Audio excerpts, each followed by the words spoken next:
Hi, smart moms and dads. I'm so glad you've joined us for this unique episode with one of our favorite returning guests, Matty Lansdown, the real weight loss coach. Matty is a scientist turned nutritionist who helps women finally step off the yo-yo dieting roller coaster, teaching them that diets fail, not because people are lazy or undisciplined, but because the root causes of food struggles are emotional and psychological. Maddie's a new dad, so on this episode, Maddie turns the tables and interviews us for some parenting advice. Recording this episode the day after the assassination of Charlie Kirk, we spend the first half talking about how parents can fundamentally change culture at the dinner table by modeling what it looks like to honor humanity despite disagreements and differences in opinions and beliefs. It's an honest and raw and important conversation, no matter where you land on the political spectrum. Then we put Maddie in the guest chair and we ask him about GLP-1s for weight loss, and he schools us a little bit on the psychology behind weight issues and how that's the secret to beating yo-yo dieting. Now, those two topics seem worlds apart, but somehow we tie it all back to parenting, and that's part of the magic of talking with Maddie Lansdown and why we keep inviting him back. So, smart moms and dads, this is the Brainy Moms Podcast. Hi, Maddie. Hey, what's going on? How are you? I'm great. How are you? We're having a rough couple days. Yeah. Oh, is I, this I, Charlie Kirk yeah, related? Yeah, yeah. I have so much yeah. respect for you for putting a video out. Um, Oh, thank you. yeah, I just made one too, so it'll go out here in an hour or two when we're done. But yeah, I Yeah, saw that this morning, and I thought to be on the other side of the world, um, and to be impacted, and to be sad for what that means for our culture and our world, and as yeah, parents, um, I just I appreciated seeing that. yeah. Thank you, thank you. Yeah, I mean, like obviously, I'm not in the US, and so I don't understand the complexities that living there would come with. But we're a tiny country that follows the USA. Like the USA is our big brother. We just do what we're told by the USA, basically. So a lot of Australians are really aware of US politics for that reason. And so, yeah, it was, I mean, in this time of crazy wokeism, whatever, it's nice to have a voice of reason. And I didn't agree with 100% of the things that he said. And I think that's one of the issues. Like, this morning I woke up to DMs from people being like, attacking me for supporting him, Mhm. and like, I guess you're a Trump supporter and I guess you're this. And I'm like, well, siloing people like that is part of the problem. Like Yeah. there is nuance and context in these conversations. So anyway, it's for having opinions on the internet, especially when you speak about controversial topics, it feels like a day of like just checking yourself, like, Yeah. oh, should I be speaking less? Should I be more safe about my language? Like, yeah, it's just not that I'm talking about gun control or religion or anything like, that's super triggering like that. But sometimes I talk about vaccines, people get pretty unhappy about Sure, they do. Yeah. Yeah. Yeah, we were talking about like I was actually having the opposite feeling of that is like I operate in a way too safe space. Like, do I need to Yeah. be more challenging in my speech? So Well, yeah. I don't know if you agree, but so for I've had the podcast going on 7 years, and every time I've had someone that disagrees for whatever reason, I invite them onto the podcast. Like I'm Yeah. like, let's have a debate. Yes. And multiple people that have contacted me to be on the podcast, not knowing that I disagree with them, I send them a video back so they can pick up on my vibe and be like, oh, Maddie's not out to publicly defame me. And I'll say, hey, look, I'm not on the same page with a lot of the stuff, but I still want you to come on the podcast because I think debate is important. And 100% of them never wrote back. Yeah. And so I think we're all shouting into the void on social media and having this echo chamber created, but we need to sit down with these people, and just like have conversations with them because I think that's the only way forward. Otherwise, we just get louder and louder and louder to our own people, to our own followers. Yeah. Yeah. Yeah. You know, Yeah. I was talking earlier, the one of the best lessons my mom taught me was to be open to all possibilities. Hmm. And while I have very strong opinions, I have very strong religious beliefs, very strong political beliefs, I can separate other people's perspectives from their personhood, right? And Mm. so I can still respect you and love you even if I don't agree with you. And I think that's where the breakdown is in this cancel culture is Yeah. that it's all or nothing, black or white thinking. Yeah. And it's just another form of insidious bigotry, is what it is just Yeah. that aggressive intolerance of beliefs and Mm. opinions that are different than yours. And we're killing people for it. Yeah. Yeah. And It's awful. that's so in the space where I sit as, you know, a psychologist and a parent educator, what do we need to do differently? I mean, this starts with us. This starts at our Mm. dining room tables and the conversations that we're having and what our kids hear us say to each other, what words we're using to talk to them, how we talk about other people. If we're spewing vitriol at our dining room table, then that's what our kids think that we do. Like that's what Yeah. we're modeling that. And so we have to be able to say, hey, we're going to honor humanity no matter what.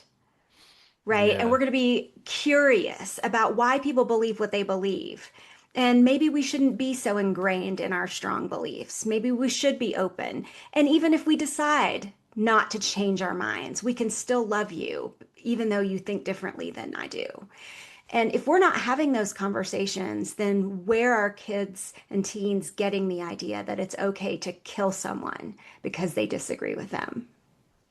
Yeah, I'm in the very early stages of being a father, and there was a part of that that connected with the whole Charlie thing happening. Like these two young girls, I think they're both girls that he's gotten, growing up without a father. But the I was speaking to this with a client who is, has grandchildren, and she was talking about parenting like a pyramid. It's like you start with like, but an upside down pyramid basically is that like you start with like strong boundaries, strong limitations, and then you go the other way. But the problem is we've created this society where the parents' generation before, so maybe my parents or the one before that, were raised so harshly that then the next generation was raised with you can be anything, do anything you want, like, and this is the woke victim mentality that we've got now because they didn't have those rules and structure in the beginning. They were told they could be and do anything, only to discover that the world wouldn't let them, and so they have tantrums on a regular basis.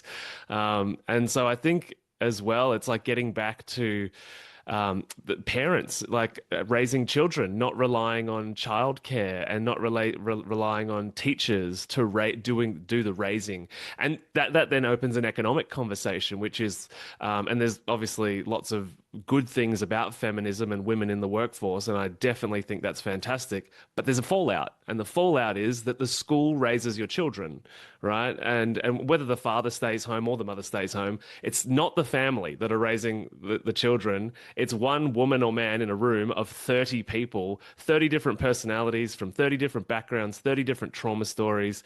And the consequence is poorly raised generations of people. And so there's so many layers to this. So one, it's like bringing structure back into a child's life to give them a worldview that makes sense, but also that ideally needs to come from somebody who loves that child, because the person who is emotionally invested in the child cares about what that child's going to do in the world. Whereas a teacher, I'm not saying teachers are awful, but I'm saying you can't love 30 children every year, different 30 children every single year like they're your own. So you're not going to be able to raise them, and nor I don't think we should be relying on the system to raise our children. Well, and I would argue that, and I was a former teacher before I was a psychologist, so I would argue that it isn't actually the teacher who's even attempting to raise the kids. The Mm. kids are raising one another because Hmm. they're with each other all day, every day. It's Lord of the Flies. And so the most powerful influences are peers, Mm. right? The teacher can impart knowledge and guide instruction, but in terms of, hey, how do we act in society and what are we going to believe and how are we going to dress and who are we going to follow on social media? That's not coming from the teacher. That's coming from peers. Yeah, and then add on top of that the corruption that I would say exists within social media companies and their algorithms and their advertisers and the way that they're like the difference between China and the rest of the world with TikTok is if you're under 16, your TikTok only has educational content and it switches off at 10 p.m. And so it's like a genius, like war strategy, you could even argue, or world domination strategy. It's like, we'll keep the rules for our population to make sure they grow up smart, strong, and resilient. And we'll give the heroin version of TikTok to the rest of the world to just totally destabilize everyone. Yes. Yes. So it's a dark time. Like and yeah, these companies know that they create dopamine addictive apps, and I saw an interview with it was one of the coders in the early days of Facebook, and they even talked about the way that you open or you go click see more on a comment to see other comments, where they were trying to replicate the pressing of a button on a pokies machine, on a gambling machine. And so like every minute detail is manipulated. And then you get these vulnerable kids that are just attracted to bright colors and loud things. And there's, going into their brainwave states, obviously below the age of 7 are very different.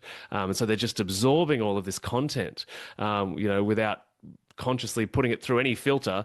The filter should be the adult in the room, right?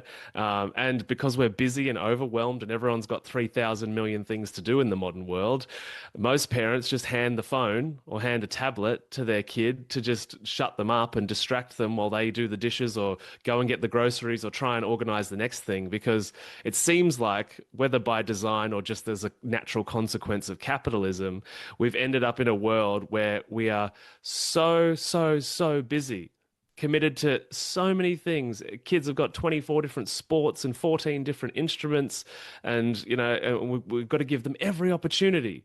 And I would argue, being not really a parent yet, I'm just keeping a thing alive at the minute. I'm not really parenting, but that surely leads to confusion on some level. It's like so many choices, so many opportunities. And I was definitely raised with the idea, it's like if you can either half-ass everything or commit to one thing, and try and do it well. And so, and actually something, we've been obviously doing a lot of research with Gabriel being in our lives now and how we're going to raise him and what we're going to expose him to, and screens and sugar and all that kind of stuff. And even kids shows. So when I was a kid, I used to love Thomas the Tank Engine. I'm not sure if Yeah. your kids were Yeah, my raised on boys that. loved it. Yeah. Yeah, well, the interesting. We had a Thomas the Tank Engine train table Yep. Oh, I love this. I want with all one. the drawers and all the pieces. And I mean, but it took up half the living room. Yeah. Well, the comparison in this study that I saw, it was sort of like an observational study, but they compared Thomas the Tank Engine in the 90s to Peppa Pig in 2019 or something like that. And it found that the frame rate was or scene rate. So it's 3 different scenes per minute in Thomas the Tank. So moved very slowly. And in Peppa Pig in the 2000s, it was like 27 scenes per minute.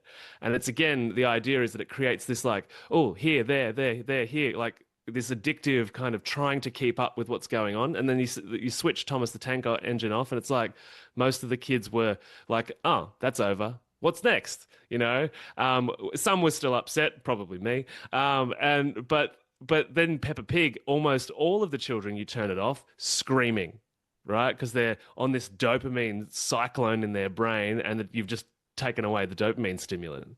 Yeah. So Yeah. it's fascinating. It is fascinating. I love I would that be you overwhelmed if I were in your position, Maddie. Like, I mean, because when Amy and I raised our kids, I mean, that was overwhelming enough. Like, but we didn't have all of the digital and the yeah. like, there was still room for quiet. Yeah, well, and the question You know? becomes, like I grew up to very much rebel against my mum, right?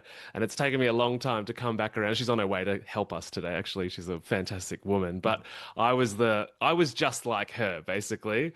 Loud, opinionated, strong-willed. And so we clashed for a long time until I got enough grown-up maturity to sort my shit out. But interesting thing too is in this world with me having the perception or us having the perception that it is quite toxic with all the screens and all the sugar, and that it's really easy to slip down the slope of into that world of messy addiction and your life really going nowhere because you're so distracted. The question then becomes, and maybe you both have wisdom, how do you raise your children to not rebel against what you're trying to create for them? Well, so the reality is there's this term called psychological reactance. And it's basically what happened, with Adam and Eve in the garden, right? God says, don't eat this fruit. And they say, here, hold my beer. And so it's this when you're told no, and first of all, I'm an evangelical Christian, so I was not being sacrilegious by saying that. Literally, that's what happened, right? They said, Hmm. he said no, that Okay. makes me want to do it even more. And that's what Yeah. psychological Mm. reactance is, right? When Yeah. you are told no, it's this overwhelming desire to do it anyway. And Mm. so we have to work really, really hard to fight that urge.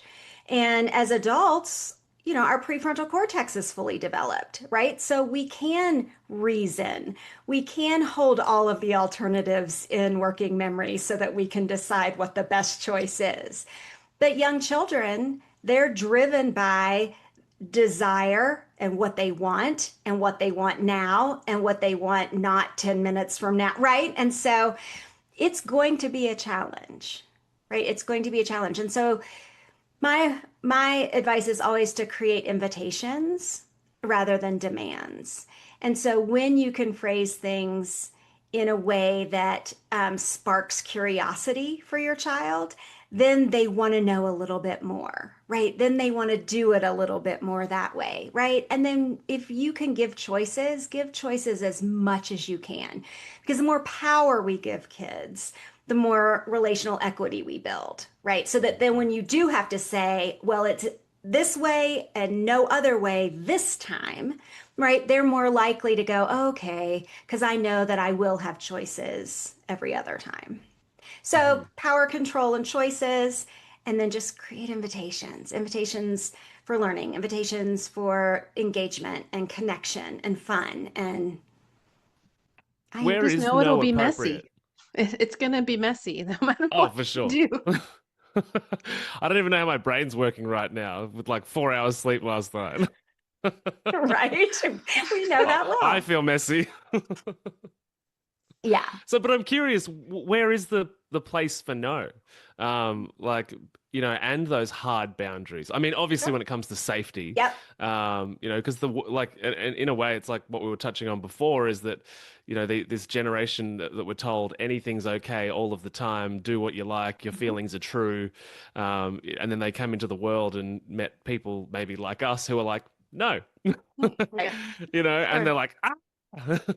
Yeah. Yeah. And so I think it's important to ask yourselves as parents, okay, what do we value? What do we value about being a family? And what do we want? And what do we value in how we want to raise our children? Mm, So, what is the end game? And it's the end game is typically not to raise people who do exactly what they're told. Right. I don't think when you sit around going, what am I most excited about being a father? To make sure that my child does exactly what he's told. I don't think that's what you're saying. And so you're probably saying something like, I want my child to love others, be a contributing member to society, appreciate beauty. Like there are things you want them to grow up to be well-rounded adults, right? Who love each other and treat each other with kindness and respect and love you and contribute in some way. Okay, so then the question is, how do I get from here to there? And mm, so when we think about parenting as teaching rather than disciplining. And actually, if you look at the word discipline, it comes from the word disciple, which means to teach or to lead. And so if we think, okay, how do I lead my child in this direction? What skills do I need to teach my child in order to make him be successful in this direction? Then the rest starts to fall into place. But when we walk into it with a mindset of, because I said so, then that's never going to be successful. Your child might behave out of fear, but does that get you to the end point that you're looking for?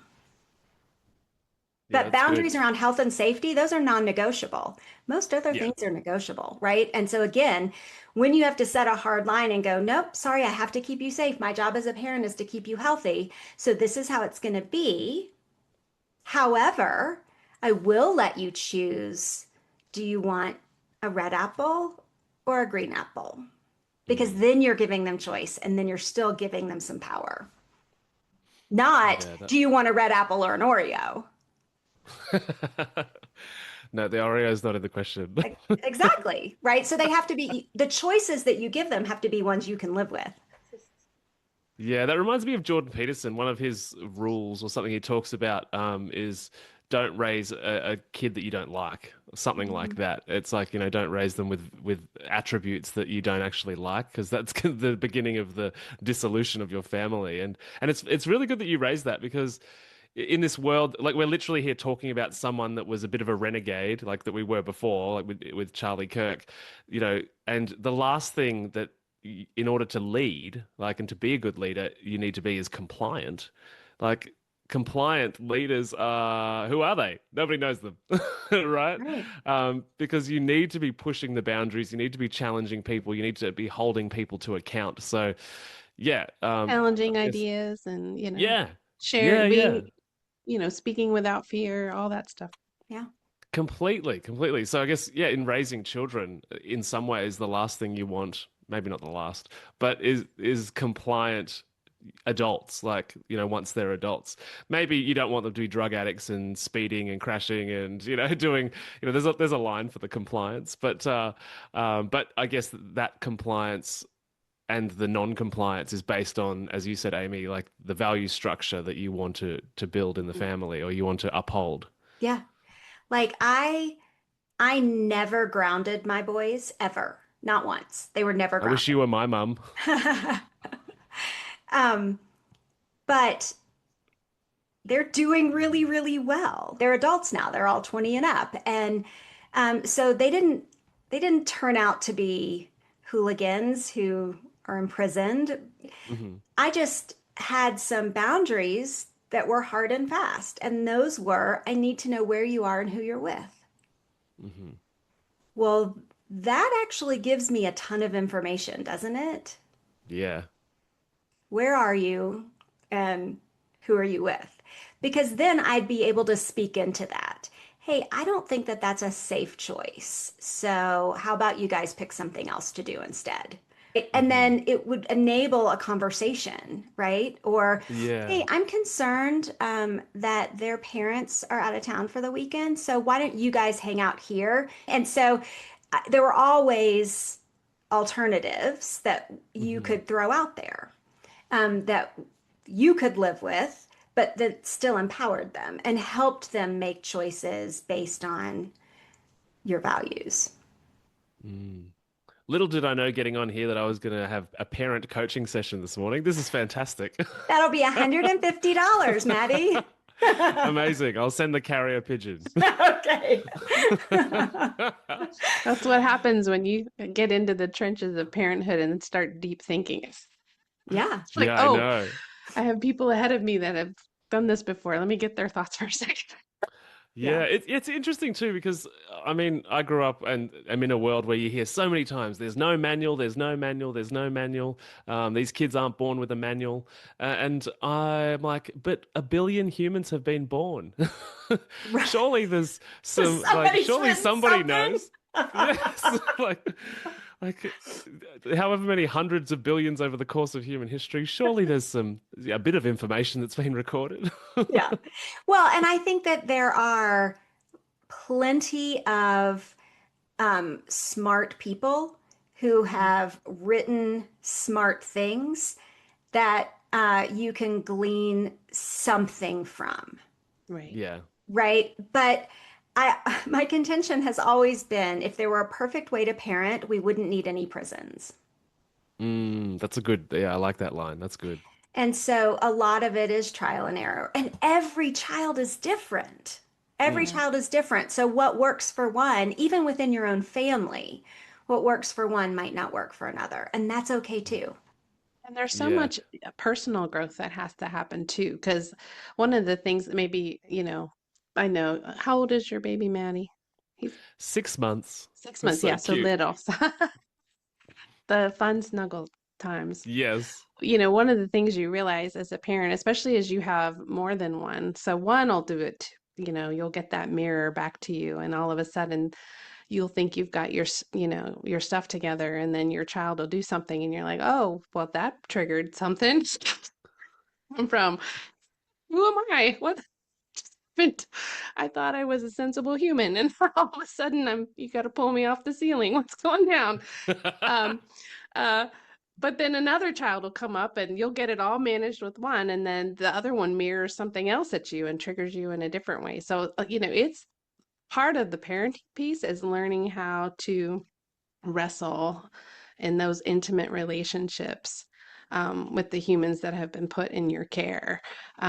So it isn't really even all, sometimes I think we think, yeah, we're the adults and we've got it all together, but really it's in that growth of our own journey too, of learning how to be this new adult that is now responsible Yeah. for Yeah. these And new human beings. recognizing that you're gonna mess it up And you're going to mess it up. and show yourself some grace for that, right? We do Yeah. the best that we can with the information that we have at the time. Yeah. Yeah. And if you walk into a situation like that and recognizing that connection should be your mindset, Yeah. everything else, you're going to screw it up. So don't expect perfection, right? But love them through it. And Yeah. sometimes we have to do repair work. Sometimes we have to Of say, wow, course. Of course. mom or dad got that wrong, and we're really sorry. Will you accept our apology? I think we Mm. should have done it this way instead. And I promise to try it differently next time. And we have to be Yeah. vulnerable like that and be willing to do that repair work. It goes a long way.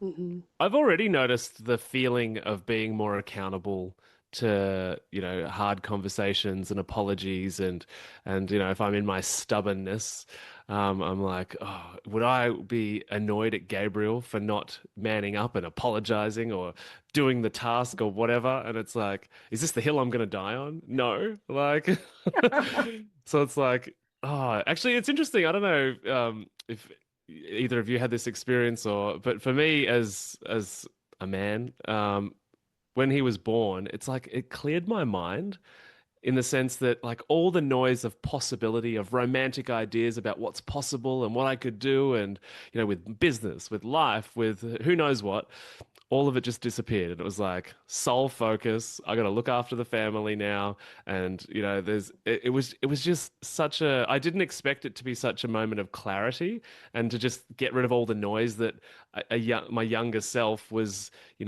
kind of, I guess, disappointed at like, oh, I can't live 100 lives to do all of the things in my head. Yeah. And I guess social media really plays into that FOMO and, you know, the fear of, I guess, not experiencing lives that you could have experienced or probably you really couldn't have. It's just social media makes you think you could have. Right. But yeah, it's been so refreshing to just have that clarity of mind and that sort of single direction of just like, oh, it's so much easier like this. And it's funny Heard because it Yali just, and I yeah. I Go was going to ahead. say Yali and I are late 30s. And so we both have been like, oh my God, why didn't we do this sooner? I've heard it described. It's that shift between, up until, your first child, you're living for yourself. And so all your decisions are based around your needs and wants. But once you have a child, you're now living for someone else, like you've never had to think about the world Yeah. before. So that's the shift.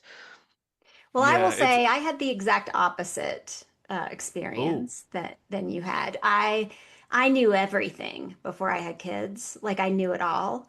And I was so secure in my career choices and how I was handling my relationships. And I was an expert in all of it. You hear my yes. sarcasm. Okay. So I can remember I was giving a presentation to a bunch of teachers, and it was some curriculum ideas, and it was really cool. I was a curriculum coordinator, at the time, and I had so much passion and so much excitement, and they would ask me questions, and I go, well, you just need to tell the kids to do it this way, right? And I had this guy, mid 40s, late 40s, stand up, and he went, "You don't have any kids of your own, do you?" And it was this aha moment that maybe I didn't know as much as I thought I did, right? That Uh-oh. here I was with a master's degree in early childhood education. Therefore, I was a master at all children, 0 through 8, right? And being questioned because I don't have my own children, right? That I started thinking, oh, am I missing something? And then as soon as I had Mm. my first one, all hell broke loose. The wheels fell off the bus. I had no idea what I was doing. And it was this race to figure it all out that I Hmm. might have just won Yeah, you 26 needed a years PhD later. in life. Right. Well, yeah, right. And then even going back and getting a PhD, it didn't Mhm. help me be a better mom. It Yeah. helped me be better at my job. But until you're in it, Mhm. so it clouded my mind. It totally scrambled my mind. And Yeah. it was total on the job training. Well, it's funny that you say this, the mind scramble happened, because I guess before witnessing Yali go through like baby brain and just like sort of, she went through this phase where she was dropping, shattering glasses, and she chopped the top of her finger off, and she's so tired, so exhausted. And before that, like I sort of, I guess, unconsciously or just the lack of awareness would think you'd hear these situations happen with babies or mums and you'd be like, how could you let that happen to your child?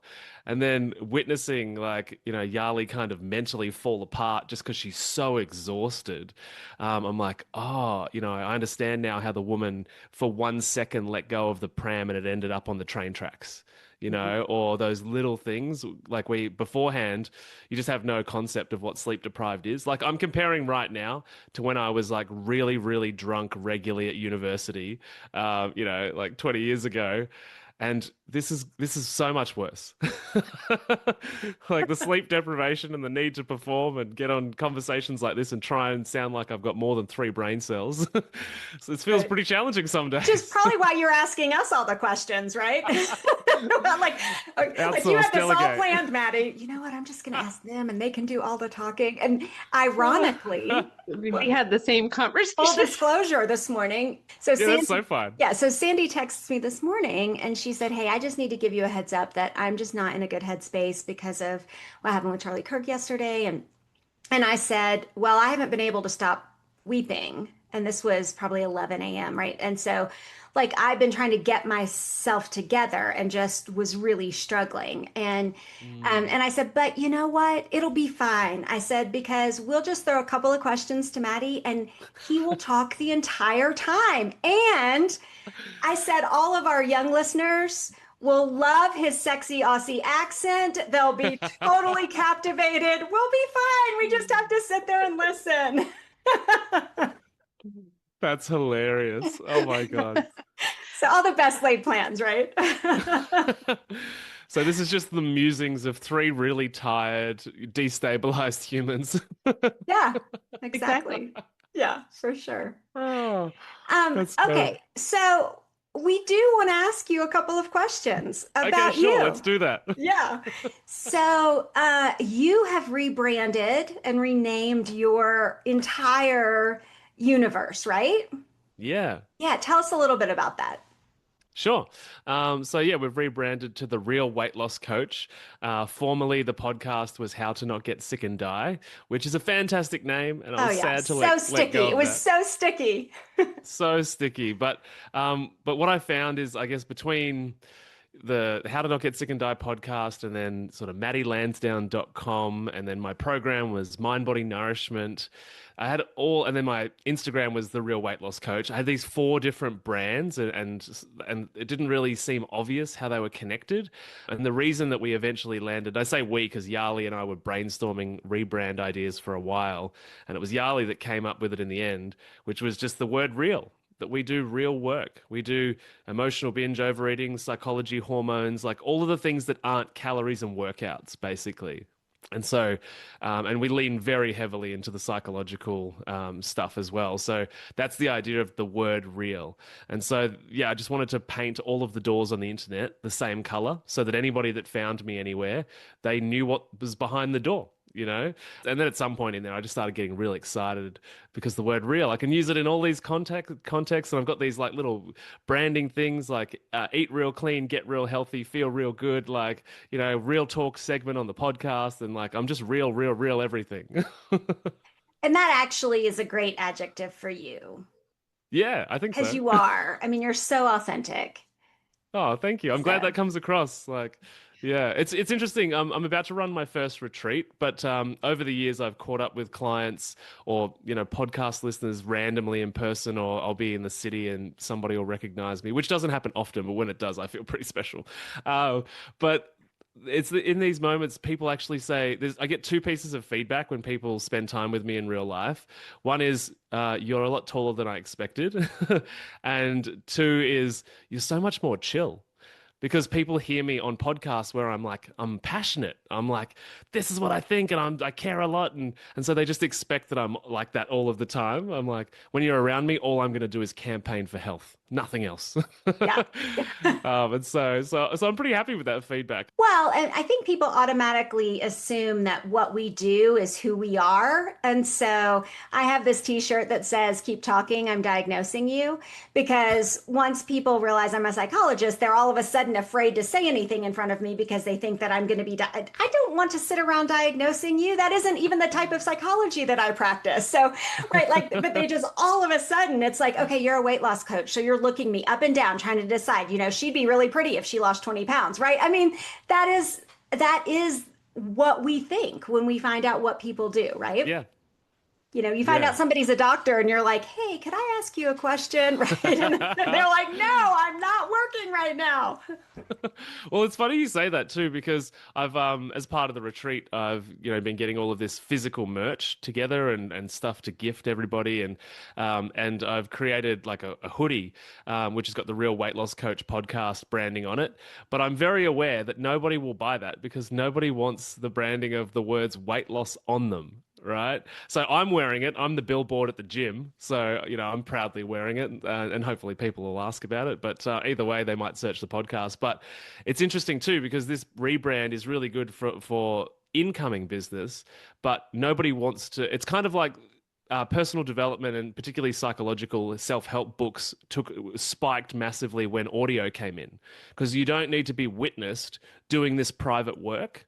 And so that's why I'm trying to lean into this, I guess, other part of the brand that's kind of fun, like, get real healthy, feel real good, get real talk. Like, what a lot of us can relate to that. And in this world where I think we're in a trust recession, with the internet and all the editing and all the AI that's coming in, I really want to lean into that so people, come towards what we do in a way that's like, authentic, and they feel that they can show up as who they are, and I'm going to show up as who I naturally am, and it's not Matty on camera and then I'm really secretly a narcissistic, arrogant, awful person that's like trying to dominate the world through my pretend online personality. Yeah,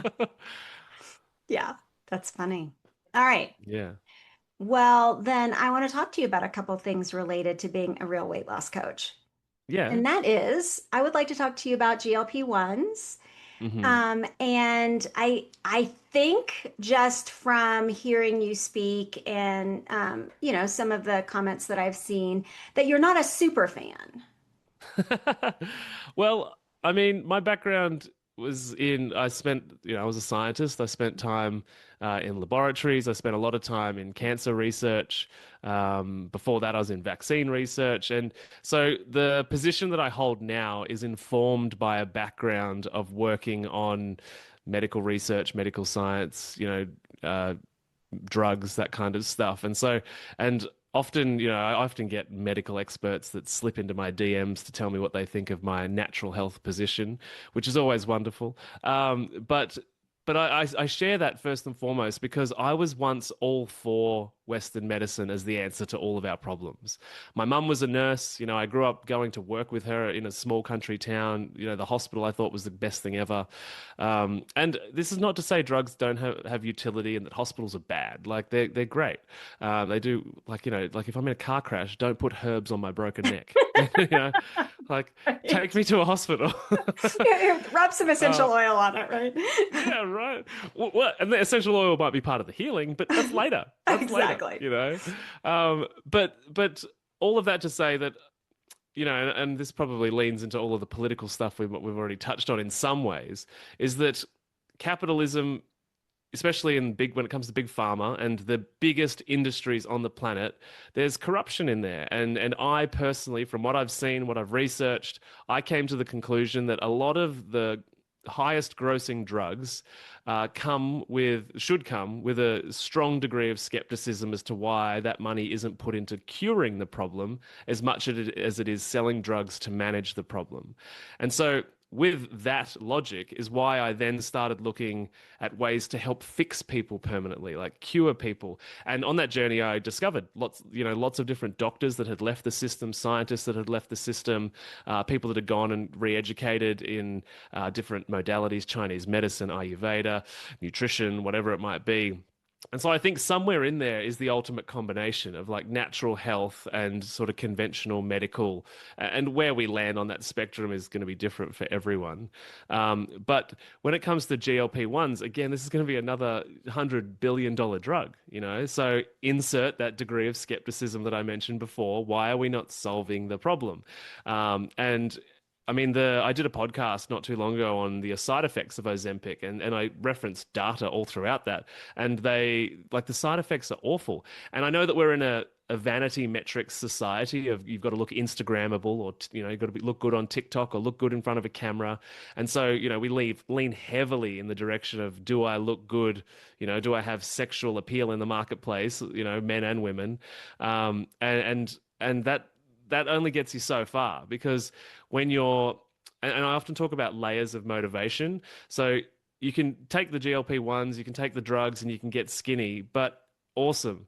But if you're on the other side of that, still hating yourself, still say you stop the drug and you go back to binge eating, or in the process of taking the GLP-1, you've destabilized your microbiome, so you don't actually absorb iron anymore, so you're low energy, your mitochondria is dysfunctional. Like, what is the price for most people of taking a GLP-1, unless you have to be on it for the rest of your life, of which many people have a really unpleasant experience? And so one of the reasons I'm like, if I have a client that's on it, I'm not going to judge them. I'm going to be like, all right, let's figure out a way to slowly reduce the dose and get you off it so that you can live a life that actually maintains the weight loss and maintains the health. Because I'm all for getting people healthy, strong, and stable within who they are, rather than trying to maintain. Because even maintaining weight loss feels like this. I'm holding back this really big boulder that's trying to roll over me, and really we want to just step into who we are.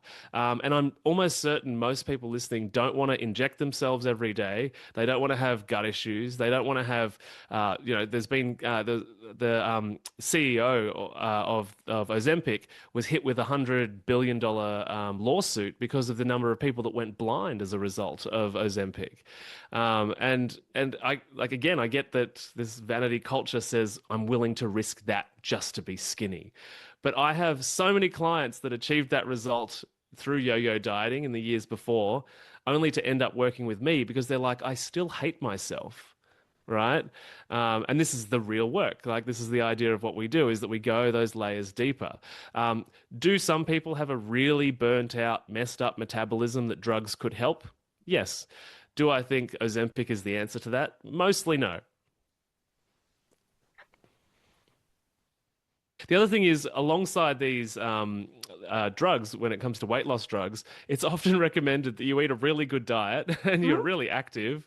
Yep. And people that get the best results are usually, adhering to multiple aspects of their regime, not just the medication. Yeah. When I look at the recommended Ozempic diet, it's not too far away from something that I think is a good idea to lose weight anyway. Yeah. However, I am very aware that women, particularly whose bodies have been through pregnancies and trauma and multiple other factors, it's not just burning fat that is, and this is why I get fired up about personal trainers on social media that are just like calorie deficit, calorie deficit. All it is a calorie deficit. And then you've got millions of women that are like, I've been doing that forever. I literally eat one lettuce leaf per meal and I can't lose any weight. Yeah. And that's because there are other systems in the body that are damaged, compensating, missing, traumatized, like, or bracing patterns that are holding that there for maybe there was sexual abuse, maybe there was, something awful. And I've had this conversation a very sad amount of times with clients that we get to the root cause, which is like, I keep myself fat because this layer of fat means that I'm not pretty or beautiful, and therefore I do not get male attention. And whenever I start to lose weight, people start to notice and they'll comment and be like, oh, you're looking good. And then that it's reactivated. This old trauma is reactivated and I go back into a binge eating cycle, which then puts the weight back on. But for years, because of, marketing being just about weight loss and calories, we all beat ourselves up because it's like, oh, it must be my fault. I'm not strong enough, whilst neglecting this trauma, which we're not acknowledging. And second to that, acknowledging, just like we talked about with social media apps, like supermarkets are designed by psychologists to manipulate our behavior. And so we go into these environments thinking that we've got a great, free thinking mind on our head, in our mind, and we're like, oh, I made this choice to eat this. I made this choice to eat this. And it's like, sure, on some level you made that choice, but that was a very, very massaged decision by the marketing and branding companies, which make billions from manipulating your behavior. So I think there's all of these other aspects which need to be acknowledged in order to be able to create a life that is healthy, and to recognize as well that our bodies, particularly women, fluctuate a little bit, especially with hormones and the monthly cycle, and then going through menopause. And so maybe a GLP-1 is a useful bridge. Maybe it's a part of that solution. But I would always be looking for, like, what is the root cause of the weight gain or the cycling weight in and out, up and down, or in this case, the mast cell, or if I have someone that's got cancer or heart issues, it's always like, what is causing that? And the list is long and frustratingly so, which is no wonder drugs are appealing, because it's like, oh my God. So there's obesogens in my kitchen under the sink. There's obesogens in my makeup. There's obesogens in the deodorant that I use. There's obesity, like, it's everywhere, So when you put the list together, no wonder people are like, I don't have time for that. I don't have the money to replace every plastic thing in my house, you know? So anyway, that's my thoughts. Where are we at? Yeah. So, what do you make of the natural GLP-1 promoters, or like the sea salt thing that I've seen all over? Have you seen that? Like the Yeah, yeah. pink salt mimic, or what? I mean, what do you say to people who are seeing this stuff on social media and saying, okay, well, maybe this is a natural alternative. I can just take Mhm. this. What do you think? Yeah. Yeah, I mean, experiments are good. Like, we're all an N of one, like a research study of Yeah. one, and something different works for everyone. And I say that because, again, when we're talking about women that are particularly, 40, 50, 60, 70 years old, that body has been through a complex life. And if we take it to the part of the body that absorbs all of it, it's the nervous system, right? The nervous system has absorbed that entire life.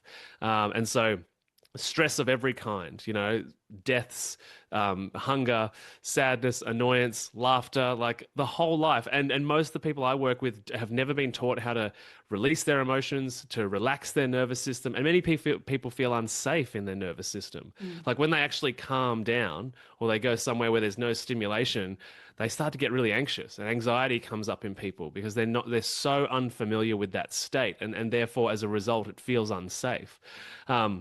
So I would say, try all of the things, that are available to you, and the good thing about trying natural alternatives or suggestions, if they work for some people and they might not work for you, there's little to no side effect. That's the really great thing. And I love that about food as medicine and nutrition and herbs. And I've even got got a glass of disgusting herbs right here. I'm on a parasite cleanse right now. And but the good thing is I could have heaps of those, and sure, they might not taste good in my mouth, but beyond that, it's not going to cause gastroparesis. It's not going to, cause me to, go blind or anything like that. So that it's a very low risk intervention to explore. So I would encourage people to explore those things because I've had clients before that have said, or people in my DMs that just sort of say, "Oh, I tried this and it worked," and I was like, "Oh, really? Amazing! Didn't expect that." Right. So then what is at the core of what you want women to know, right? Like, so these are kind of ancillary, right? Like hmm that can be a tool, or this can be a tool, or try this, experiment with that. But foundationally, what is your message? Foundationally, I think that our body keeps the score, essentially, which is that our body is the consequence of our beliefs, our ideas, the stuff we put into it, the company that we keep. It's a mirror in many ways, and so understanding what is at the core of who you are is going to tell you what kind of body you've got. And that might trigger some people. I totally get that might be really offensive to some people, but it's not until we start peeling back these layers that we can see what's really at that core. And that core might be just a 7-year-old little girl that's really scared of being hurt again. And it can be really intensely emotional to go through this process. And if whenever I speak to business coaches, they basically tell me I'm an idiot because I'm too honest, and that discourages people from working with me. Because I'm honest about like the real work is hard work, like, and it's even using the word work is a bit like, oh, I don't want to do that. Just give me the drug, like, I don't want to have to think.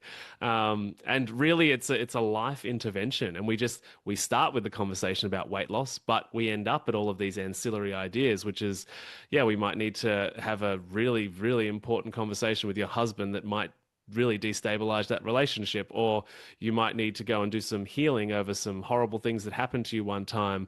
It's not going to fix overnight, or you're missing your gallbladder, and that produces weight hormones that help with weight loss, or so there's so many factors that go into this. And with each individual in front of me, we can usually get a few of those things off the list quite quickly and sort of say, all right, these are the things we need to focus on. But again, I'm going back to that, you're a research study of one. And I'm honest with people, which is like, I don't know what's wrong with you, and I'm not the answer to your problems. You are, but I'm here to guide you on that journey. And then we have a big session. We write everything down, then we prioritize that list, and then we just start with number one. And if we get a result with number one, awesome. But we might need to go 2, 3, 4. And the good thing is, once you work through those layers, you're not going to get to the other side and be like, well, that was a waste of time, because you've usually done, even if there's no weight loss, right? You've still done a lot of emotional healing and sort of transformation, if you like, that sort of fluffy word. But yes, I think the underlying message is that you're the answer to your problems, and you're totally fixable. And you could even say, you don't need fixing. We just need to evolve and write a new chapter. Susie was a working professional and a mom whose son Matthew was kicked out of preschool for attention and sensory challenges. She tried everything to help him, but knew something was missing until a friend pointed her to Learning RX. After seeing the one-on-one brain training programs in person, she left her profession as a physical therapist and opened a Learning RX center. Her first clients were her own boys, and Matthew's executive function skills like attention, memory, and processing speed soared.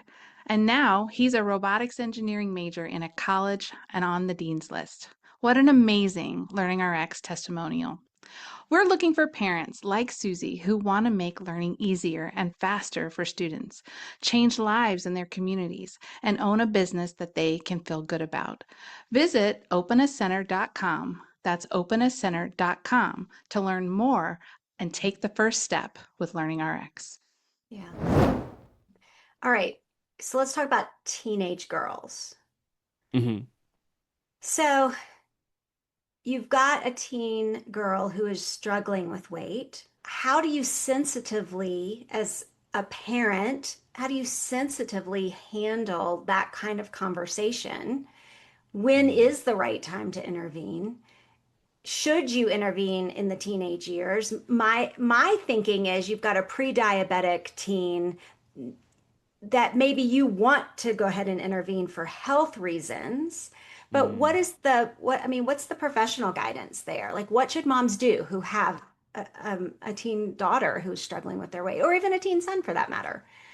So I think the most important thing is just like we talked about with the values in the family and the values at home, and something that Yali and I talk about, even in all the chaos of life at the moment. And we've only got one. Oh my God, there's going to be more chaos with more kids. Like, is that our as mum and dad, as the the people at the driving the ship, that our health and wellness is really, really still equal on par with the kids on a level of importance. And so that means that I have to get to the gym. Like, my goal in life is to be a jacked dad. For the sole reason, or if not for the primary reason, of being an embodiment of our family values, and the kids growing up being like, yeah, most of my friends' dads are overweight, have a beer belly, and this isn't to judge people. We all make different choices, but it is to show that health is important. Even my busy parents are both still very healthy and strong and able, and it's something that we all prioritize as a family. Does that mean we're going to have a rebellious teenager that is like, well, I'm gonna eat KFC all of the time, and I'm gonna be the opposite of you because you are the antithesis of my existence? Maybe that was me as a teenager. But I guess the point is, it's like talking to teenagers, obviously super super delicate, even women of all ages, to be honest. But the younger, usually the more fragile, the younger they are, and the more influential. But I think embodiment, and yeah, because we're all the average of the closest five people, and even if we are still living with our parents or living with the family, but not really following their way of life, I think most kids in a relatively healthy family environment end up making their way back around to like, oh, actually, some of the stuff I was rebelling against, most of that actually I kind of do now, or at the very least they grow up with the knowledge of what it is. I've got a friend with a 17-year-old anorexic daughter, and talk to her regularly, and she's a beautiful mum, she's a beautiful human, and just constantly upset about the health issues her daughter's going to have. And I honestly, she's been one of my biggest learnings about how she navigates it, because from where I am, she seems to do a great job, but also being very aware that between school and her phone, how much influence does she have right now? And so her thing is that she just keeps getting up and going to the gym herself. So in the hope that one day her leadership and her health prioritization as the mother will have some influence down the track. Yeah. Yeah. I think that what you're highlighting is the complexity of raising teenagers in general. Mm, And health and weight issues are just one of those many challenges that as parents we may face, mm, in figuring out, okay, how do I sensitively communicate that I'm concerned about my child's health, right? Not necessarily from an aesthetics perspective, but truly fundamentally from a health perspective. I've counseled many families casually and professionally where they complain that all their child wants is junk food. And so mm. I throw it back to them and say, well, who's going grocery shopping? Who's buying the food, right? If you're stocking your pantry with Oreos and Lay's potato chips, then you're creating temptations. Whereas if we're stocking our kitchens with Mm. choices that you can live with, that you're not going to come complain about, right? You're the one buying the food. The problem is your kid turns 16, starts driving, gets a job, can buy their own McDonald's in Yes. the drive-through, which is exactly what I started doing, right? Like my mom never cooked fried food ever. Hmm. I only had ocean to table meals because I grew up on the Hmm. beach, right? And so everything was super good for me until I got a driver's license. I have the Well, opposite problem.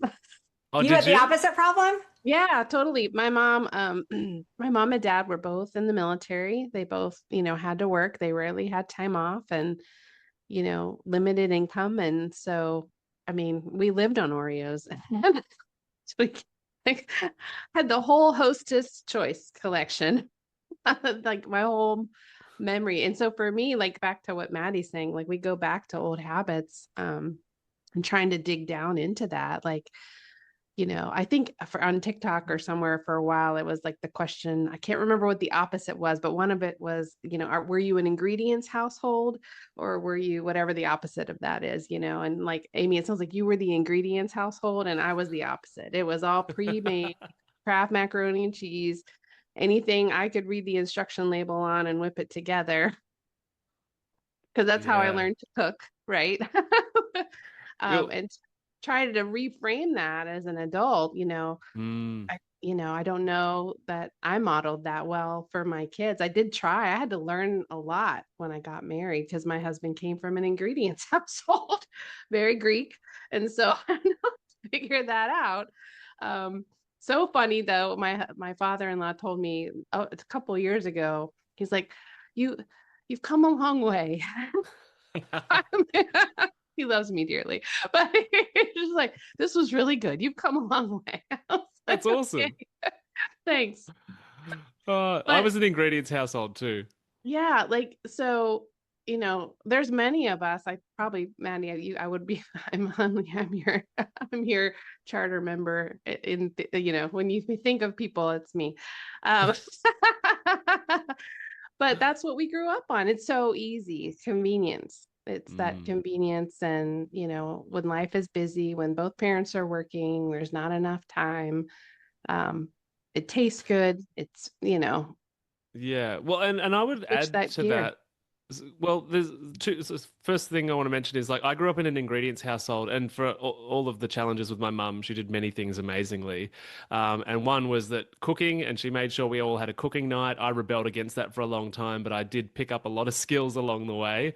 And when we wanted pizza, it was homemade pizzas, and when we wanted burgers, it was like I want a cheeseburger from McDonald's. So we made cheeseburgers. We still ended up there sometimes, but like it was the point that like, oh, you can actually create this at home. And then I think one thing you discover as an adult is that actually a lot of the homemade sweets you can make are so much better than the ones you can buy for $1 at the supermarket anyway.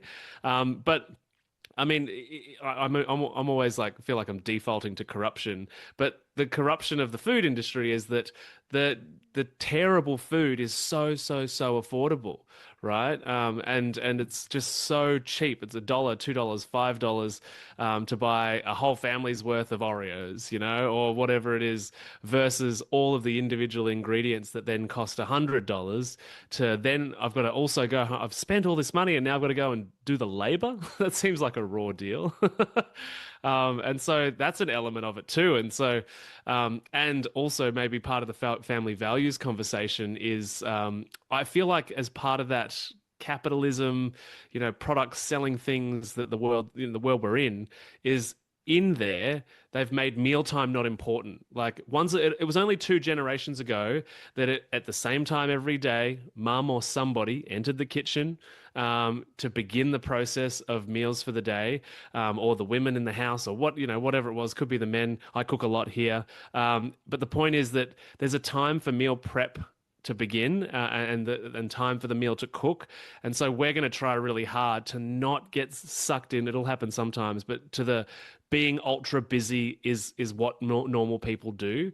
And sure, we'll still be busy, but the point is that mealtime still matters. Mealtime is a part of that busyness. It's something you need to do. We need to sit down at the table. We need to cook the food. We need to prepare it, because minus the last 50 years, everything before that for human history, food was important because it meant we didn't die. Right? Whereas now there's such an abundance that it's like, oh, you can drive, be on the phone, and have a burger in your mouth, not even consciously thinking, which, by the way, affects your digestion, affects how many calories you put in, means that you're more likely to overeat, means you're more likely to go towards sugary foods because you're not consciously eating, you're not being present with your food. and you've got your stress system triggered. So I think this loss of mealtime being important works in favor of the food industry that we're in, fast food, convenience food, and this idea that, yeah, I need something, food to be convenient because modern society says it doesn't matter. Food doesn't matter. Solve the problem with Ozempic in 20 years. Yeah. Well, and I think it's important to point out the opportunity that we have for connection around the dining room table. That Yeah. it's not just about our physical health, but our social and emotional health as well, to be able to Mm. connect with our kids and with each other every day around the dining room table, the conversations and the opportunities that that can create. Mm. Again, it goes back to what do we value as a family. And so we do Yeah. value physical health and emotional health. And you're killing two birds with one stone by having an ingredients-based meal around the dining room table. Yeah. Yeah, no, I definitely will do everything that I can to make sure that the kids, we've only got one now, but Yarly's at the point where she's telling me she wants six at the minute. So that's going to be interesting. I might have to lock myself in this room. Um, but yeah, I'm going to do everything I can to be an ingredients household where all of the kids know how to cook, know why food is important. And sure, there'll be a rebel in there, or all of them will be, and they'll pretend not to care for an amount of years. But at some point later in life, in their 20s ideally, or their 30s, they'll be like, oh, they'll be with a partner, or they'll be in a house where they're sharing, and it'll just be like, oh, you don't know how to cook? Here, just give it here. I'll just do it. And then they'll have this moment of like, oh my God, I'm so glad that my mum and dad taught me how to do this. So Absolutely. one can only hope. Actually, all three of my boys are phenomenal cooks. And Awesome. so, yeah, yeah. Yeah. Maddie, we've been talking to you for a long time, and you probably have a baby that you want to get back to because it's early in the morning for you. What do you want to leave our listeners with? How can they find you? What do they need to know that you haven't gotten to say today? Um, Good. I mean, so many things, really. We could just talk all day. But I mean, first, yeah, you can find me at the Real Weight Loss Coach podcast or anywhere online. It's the same brand everywhere now, so that's good. But I think the thing that I would leave people with today is just to focus on doing less. I think that's kind of the theme overall, is that we're trying to fit so many solutions, activities, experiences, and we're trying to cram it all into the same life. And sure, we should live abundantly, but I really lean into that idea of sort of not half doing everything and living a life incomplete, if that makes sense. I think it's better to just do slightly less and fully experience it. Put your phone down, put the food down, be present. And I think that lowering that cortisol and adrenaline in our system is going to benefit weight loss. It's going to benefit our mental health. It's going to benefit our relationships. So I think in this particular moment, the take home message is do less and do it better. I love that. Matty Lansdown, thanks for being with us again. I think this is your third visit to us. And Yeah, I think so. yeah, well, we always love spending an hour or more with you. You're just engaging and super smart, and we love learning from you, talking to you. Oh, bless. And you always make us feel good because we get to, share some tidbits with you as well. So, Yeah. Well, thanks for having me. I love hanging out and talking, and yeah, this has been great. And I'm glad that we all didn't fall asleep. right, absolutely. So, listeners, thanks for being with us today. We hope you feel a little smarter after spending this hour with us and Matty Lansdown. You can find us at The Brainy Moms or go to our website, thebrainymoms.com, to find this and the other two episodes that Matty has joined us on. And we will put the links to both of those episodes in the show notes of this one so that you can hear all of his wisdom. So, we'll talk to you next time. Thanks.